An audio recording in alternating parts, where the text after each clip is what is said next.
l'Eldorado. Enfin, on a trouvé la technique qui permet de gagner de l'argent sans prendre de risques. Ça consistait à mettre des produits pourris en sandwich au milieu de produits pas pourris et de vendre tout comme si c'était du pas pourri. C'est juste une technique d'escroc, de voleur. Et ces gens-là, après avoir répandu sciemment, en connaissance de cause, répandu leurs produits merdiques sur toute la Terre, mettent le système en faillite totale. Le jour où ça pète, le système tombe en faillite. Et au lieu d'aller en prison, les directeurs de ces banques, ils devraient être en prison pour faillite frauduleuse, pas pour faillite frauduleuse. C'est des menteurs, des voleurs, des escrocs, des bandits, des crapules. Et au lieu d'aller en prison, ces gens-là sont récompensés par des dizaines de milliards qu'on leur donne, des centaines de milliards qu'on leur donne, maintenant des milliers de milliards qu'on leur donne. Quand la Banque centrale aujourd'hui prête à ces gens-là, c'est à 0%. Au lieu d'être en prison. Comment ils font? C'est quoi le secret? C'est qu'ils ont corrompu les pouvoirs politiques. Les pouvoirs politiques sont à leur service. Ils ne sont pas incompétents, les pouvoirs politiques. Ils ne sont pas aveugles, ne comprenant rien.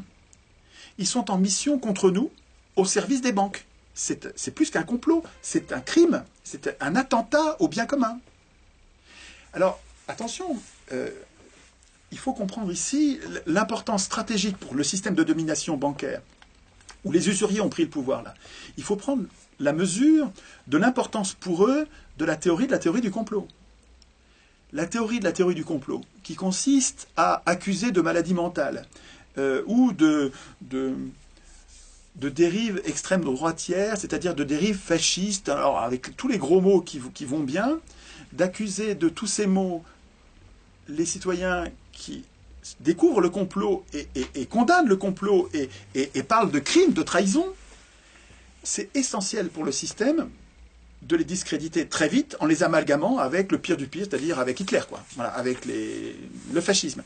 C'est très important pour le système de domination de très vite amalgamer les gens qui dénoncent des complots avec le pire du pire, de façon à être à l'abri des contestations. Mais il faut comprendre que c'est très important aussi, dans l'autre sens, pour les 99%, de ne pas se laisser intimider et d'appeler complot un complot, d'appeler crime un crime, et d'accuser nos gouvernants de crimes contre le bien commun. De crimes, ce sont des criminels, des menteurs, des voleurs, des traîtres, qui devraient être en prison.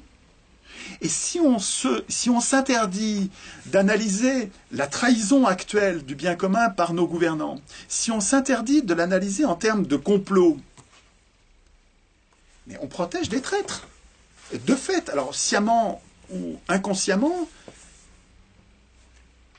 mais de fait, si on s'interdit d'analyser la malfaisance de nos gouvernants en des termes de complot, on est réduit à quoi? Parler d'erreur, d'aveuglement, d'incapacité, de faiblesse. Ouais, mais tout ça, c'est très en deçà de la réalité.